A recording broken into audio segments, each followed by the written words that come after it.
नमस्कार। मुझे आशा है कि आप लोग वयम रक्षम का पाठन पसंद कर रहे होंगे। आज हम अध्याय 13 से शुरू करने वाले हैं। अध्याय 13, दानव मकराक्ष।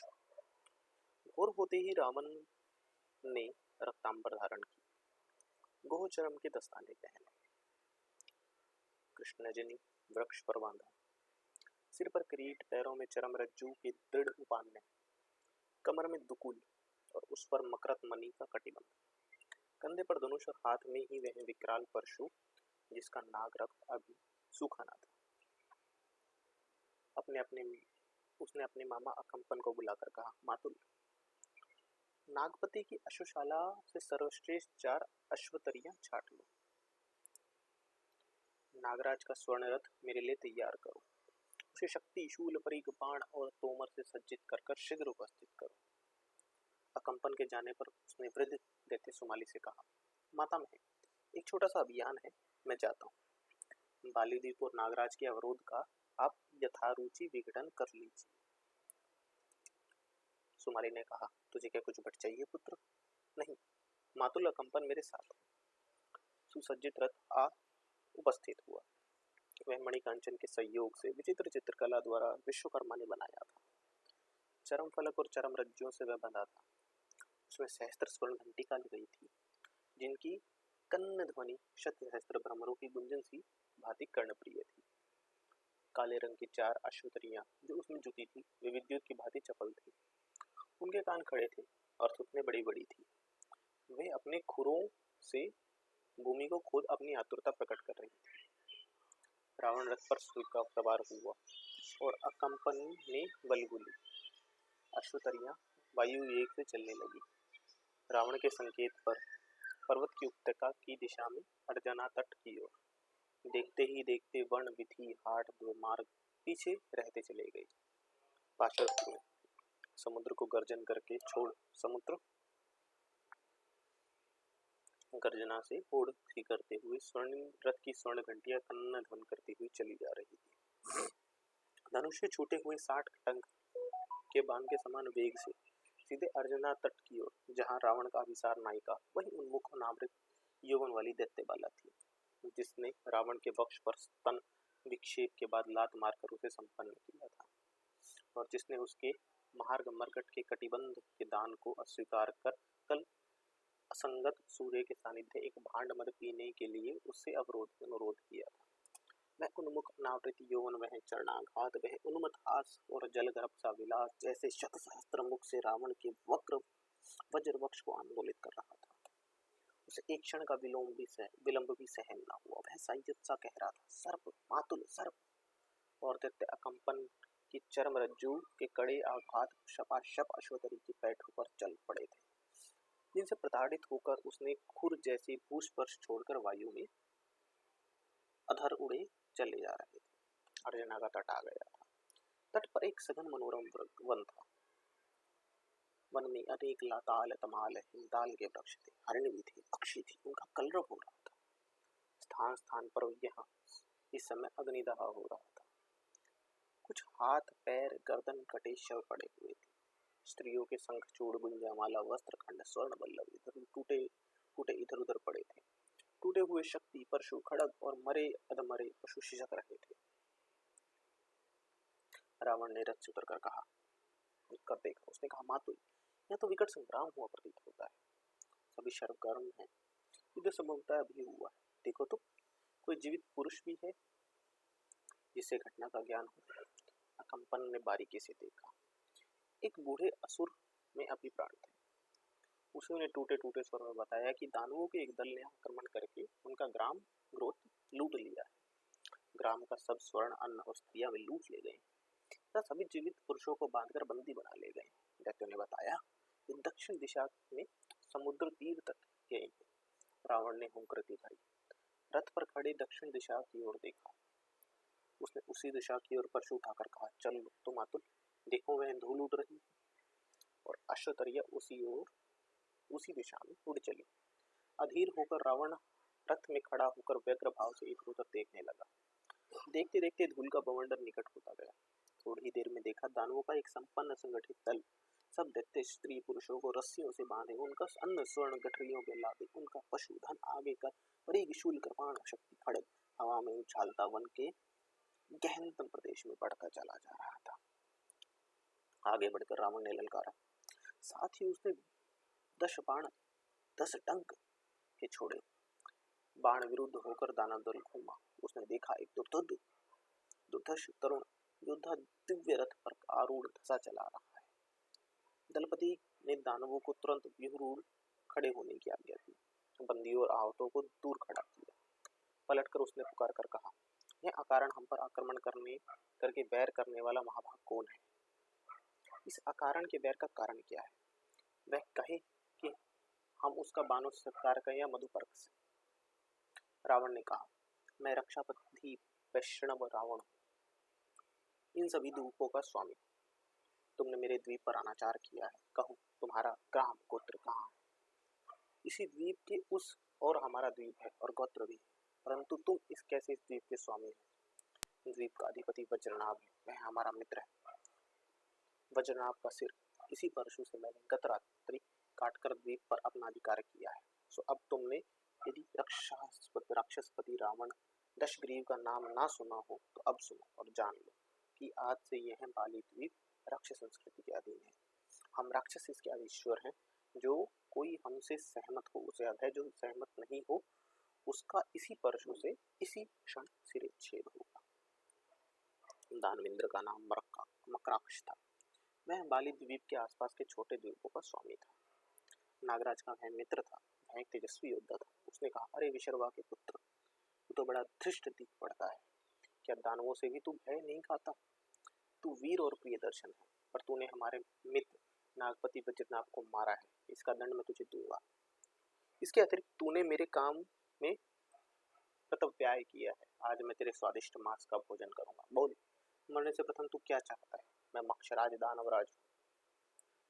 कह, तुझ स्त्री का क्या प्रिय करूं? दानवराज मकराक्ष, भले मिले। आपका नाम मैंने सुना है, युद्धम देही।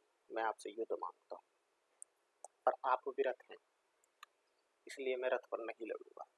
रावण रथ से कूद पड़ा। दानव ने कहा, नहीं विश्रवा मुनि के पुत्र, तू रथ पर ही है। हम विरत हैं, पर संख्या में बहुत है। तू एकाकी है तो रथ पर आयुक्त नहीं है। परंतु रावण ने स्वीकार नहीं किया, अकंपन की बात भी नहीं मानी। उसने कहा, माँ तुम खड़े होकर मेरा युद्ध देखो। इतना कहकर मैं अपना परशु घुमाता हुआ दानवों के दल में घुसा और रणोन्मत्त होकर दानवों के सिर अपने परशु से काटने लगा। दानव भी तोमर, भिंदीपाल आदि शस्त्र ले रावण पर टूट पड़े, परंतु रावण इसे तनिक भी भयभीत न हुआ। यह देख दानवेंद्र ने 5 तोमरों से रावण पर प्रहार किया। इससे रावण रक्त में सरोवर हो गया, परंतु उसे तनिक भी संभलने का अवसर न देकर दानवेंद्र ने यमदंड से भासमान भारी मुद्गल घुमाकर रावण के वक्ष पर प्रहार किया।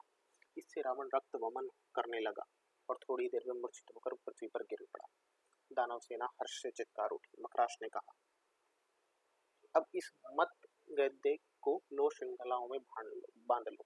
परंतु उसी समय रावण चेतन हुआ। क्रोध से थरथरा रावण फणी की भांति ओंकार करके खड़ा हुआ और उसने प्रचंड वेग से मकराक्ष पर शक्ति चलाई। शक्ति के छाती पर लगते ही दानवेंद्र घूमकर पृथ्वी पर गिर गया। यह देखकर हाय हाय करते हुए दानवों ने अपने राजा को घेर लिया। खुद रावण ने इस प्रकार दलन करना प्रारंभ कर दिया कि जिस प्रकार जिधर सिंह समाया आ खड़े हुए। इसी समय दानवेंद्र की मूर्छा टूटी। उसने अपनी भागता सेना का निवारण किया। फिर रावण से कहा, वीर विश्वापुत्र, तू धन्य है, तेरे वीरत्व पर मैं प्रसन्न हूँ, परंतु तुझे एकाकी रथी से सबका युद्ध करना न्याय संगत नहीं। इसलिए वीर, तो हम में से जिसे चाहे उसे द्वंद्व युद्ध कर। रावण ने मुंह पर रक्त पोंछते हुए कहा, ऐसा ही सही। तब दानवेंद्र मकराक्ष स्वयं ही मेरे साथ युद्ध करके मेरी प्रतिष्ठा बढ़ाए। यह कहकर दानवेंद्र ने कहा, तथास्तु। दोनों वीर गदा लेकर परस्पर कूद गए। उनकी गदाएं जब आपस में टकराती थी तो उसमें अग्नि स्फुलिंग निकलता था तथा बड़ा घोर शब्द होता था। दोनों वीर एक दूसरे के वक्ष को ताक ताक कर वार करना चाहते थे, परंतु दोनों में से कोई किसी को अवसर न देता था। बहुत देर तक यह असन्न युद्ध होता रहा। अंत में अवसर पाकर दानव मकराक्ष ने गदा घुमाकर रावण के वक्ष पर प्रहार किया। प्रहार से गदा के 2 टुकड़े हो गए। रावण डर से कराहकर भूमि पर गिर गया और रक्त वमन करता मूर्छित हो गया। दानवेंद्र मकराक्ष ने उसे अच्छी तरह रस्सियों से जकड़कर बांध लिया। यह देखकर अकंपन रथ को त्याग कर हाथ में शूल ले आगे बढ़ा। दानवेंद्र मकराक्ष ने कहा, अब तुम्हें प्राण देने का क्या प्रयोजन है वीर? हमने अपने पराक्रम से द्वंद्व युद्ध में वैष्णव रावण को बंदी बना लिया है। तुम्हें उचित है अपनी नगरी लौट जाओ। रावण ने मूर्छा भंग होने पर अपने बंधन को देखकर अकंपन से कहा, मातुल माता मह से कहना मकराक्ष दानव ने मुझे द्वंद्व युद्ध में बंदी बनाया है। अकंपन कुछ सोचकर रुक गए। दानव रावण को बंद कर अब सब बंदियों के साथ समुद्र तीर पर ले चले। समुद्र तट पर तरणियां बंधी थी। अपने बंदियों और लूटे साथ सम्मान के साथ दानवेंद्र मकराक्ष दलबल सहित तरणियों पर चढ़कर अपने द्वीप को चल दिए। 14 जलदेव। दानवों का यह दल अपने बंदियों और लूटे हुए माल को लेकर तरणियों पर बैठ तेजी से समुद्र गर्भ पर अग्रसर होने लगा। बंदियों के बीच रस्सियों से बंधी अपनी प्रेयसी उस तरुणी को रावण ने अपने परिजनों के साथ बैठे देख लिया। रावण को देखते ही तरुणी की आंखें चमकने लगी। उसने पास बैठे एक बुढ़े दैत्य के कान में कुछ कहा। दैत्य ने आंख उठाकर रावण को देखा। छाती में करारी चोट लगने और रक्त वमन के कारण रावण अस्वस्थ और भ्रमित हो रहा था, परंतु उसने अकेले ही दानवेंद्र से युद्धारूढ़ होने पर भी विरत होकर युद्ध किया था। इसलिए दानवेंद्र ने उसे आदरपूर्वक सब बंदियों से पृथक बैठाया तथा पीने के लिए भांड मद भी दिया, परंतु रावण ने अस्वीकार करते हुए कहा, सभी बंदियों के समान मैं भी हूँ, अनुग्रह मुझे नहीं चाहिए। दानवेंद्र ने फिर आग्रह नहीं किया। धीरे धीरे सूर्य अस्त होने लगा और सागर में भी तूफान के चिन्ह प्रकट होने लगे। तरणियों पर सभी पाल चढ़ा दिए गए। बंदी स्त्रियां और धन की मंजुषाएं बीच में रख ली गई। सभी तरणियों को एक में बांध दिया गया। देखते ही देखते वायु का वेग बढ़ गया था। प्रचंड वायु हल्की वस्तुओं को उठाती और भारी वस्तुओं को गिराती प्रलय गर्जना करने लगी। सागर में चट्टानों की भांति बड़ी बड़ी लहरें उठकर क्षुद्र तरणियों को आकाश में उछालने और गिराने लगी। बंदी और अबंदी सभी जन चित्कार करने लगे। सबके कोलाहल से वह समुद्र का तर्जन और गर्जन और भी भयावह हो उठा। चरम रज्जुओं के सुदृढ़ बंधन टूटने लगे। तरणियां दूर दूर बहने और उलट पुलट होने लगी। दानवेंद्र ने बंदियों को बंधन मुक्त करके अपनी अपनी सुरक्षा करने के लिए उत्साहित किया। इसी क्षण वह तरणी जिसमें असुर बंद थे एक पर्वत के समान लहर पर बहुत ऊंची चढ़कर पलट गई।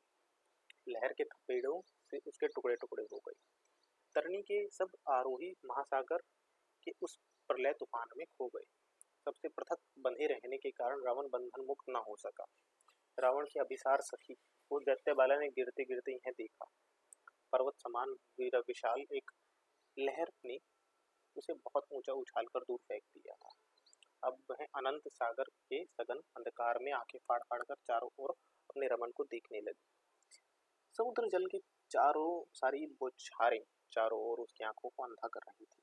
लहरों के थपेड़े उसे स्थिर रहने नहीं दे रहे थे। वह बार बार अपना वक्ष उठाकर अपने प्रियतम को निहार रही थी। एकाएक तरंग ने रावण को उछाला और वह जल गर्भ में उसे ले गई। यह लेकर दैत्य बाला ने अपनी कमर में छुपा हुआ छुरा दांतों में दबाया और डुबकी दी। दुर्धर्ष प्रयास के बाद उसने रावण को पकड़ा। रावण मूर्छित था। उसने झट उसके बंधन काटे और वेग से धकेलते हुए लहरों के सहारे उसे ले चली। इसी समय एक काष्ठ फलक बहता हुआ उसके हाथ लग गया। उसने जोर लगाकर रावण का शरीर उस पर टेक दिया और एक भुजा से उसे संभालती हुई दूसरी से लहरों को काटती वह महासागर के कठिन जीवन युद्ध करने लगे। थोड़ी ही देर में रावण ने मूर्छा भंग हुई। इससे दैत्य बाले अत्यंत आश्वान्वित होकर बिल्कुल निकट आकर बोले, साहस कर रमण, अपने भार को ठीक तरह से इस काष्ठ फलक पर रख। रावण ने अपने भार को ठीक प्रकार से काष्ठ फलक पर रखा। फिर एक हाथ से निकट लाते हुए कहा, तूने मेरी प्राण रक्षा की है। मात्र चरण कर खोकर हंत, एक ही क्षण में मुझे तू दिखाई दिया और माता भी। मैं एक की ही रक्षा कर सकती थी, तो मैंने तुझे ही सहायता दी। तू चेतन है, स्वस्थ है, मैं इससे प्रसन्न हूँ। पर तू दानवों में कैसे फंसाया रमण? तेरे ही लिए एक माद्य भंड पीने के लिए तेरा निमंत्रण था और तुझे हरण करना मेरा आग्रह था। इसी से मैं तेरे ग्राम में आया था। जब देखा मेरा अभिसार को कोई और हर ले गया है तो मैं संयत न रहा, दानवों का पीछा मैंने किया। तू तो रथी था, विरथ क्यों हुआ? रथ पर रहते क्या वे तुझे पराभूत कर सकते थे? पर वे सब तो अविरत थे। विरत से रथ लेकर युद्ध करना मेरी मर्यादा नहीं। तेरी पराजय के शौर्य से मैं आनंदित हूँ रमण, तो किंतु पराजित किया किसने? दानवेंद्र ने तो न तूने। वह क्या आज? ना ना, उसी विजन वन में सरोवर के तीर पर। उसी से खींच उतारने तो तेरे ग्राम आया था। सो यहाँ तक साथ है। दैत्यबल हंस दी। तूफान गर्जन तर्जन कर रहा था, लहरें आकाश पाताल एक कर रही थी, पर ये युगल वीर जलदेव की लातों से तरसकर रहते तिल की घुंडी खोलते जा रहे थे। अभी आगे भी साथ रहेगा, रावण ने लापरवाही से कहा। कब तक भला? इसका उत्तर तो पीछे इस जलदेव से रक्षा होने पर दिया जाएगा। अभी तो अधिक प्रयास ना कर, काष्ठ फलक पर सहारा ले, चुपचाप तैरती चल, चिंता ना कर। मुझे भय था कि अब कहाँ तो मिलेगा। एक क्षण भी मैंने तुझे नहीं बुलाया और अवकाश पाते ही मैं तेरे लिए भाग आया हूँ। तू वीर है रमन, किंतु आज रात ही कहीं जल समाधि हुई तो मैं प्रसन्न हो जाए। नहीं, मेरा कार्य अभी संपूर्ण नहीं हुआ। मैं इस दानव को जय किए बिना लौटूंगा नहीं। क्या तू इतना संपन्न है? ऐसी तेरी सामर्थ्य है? अभी बहती चल, अपने को डाल दे इस काष्ठ फलक पर और मेरे कंठ में डाल दे अपने भुज में डाल। बस चिंता ना कर। दोनों ही उस अगम महासागर में उस क्षुद्र काष्ठ फलक पर सहारे तैरते जा रहे थे। आहत और अशक्त रावण थक गया था, पर उसका साहस अपूर्व था। इसी समय अचानक तरुणी ने चित्कार करके कहा, वह काली वस्तु क्या है देख। रावण ने सिर उठाकर कहा, बनमुनाते हुआ तरणी है। दोनों ने प्रयास कर तरनी को अधोगति किया। वह उलट गई। उसे सीधा कर स्वयं उस पर चढ़कर तरुणी को खींच लिया और गिर गई। तरुणी की निश्चित परस्पर संलित आवृत मूर्छित। समुद्र शांत था और तरणी जल तरंगों पर थिरकती अपनी राह पर जा रही थी, तीर की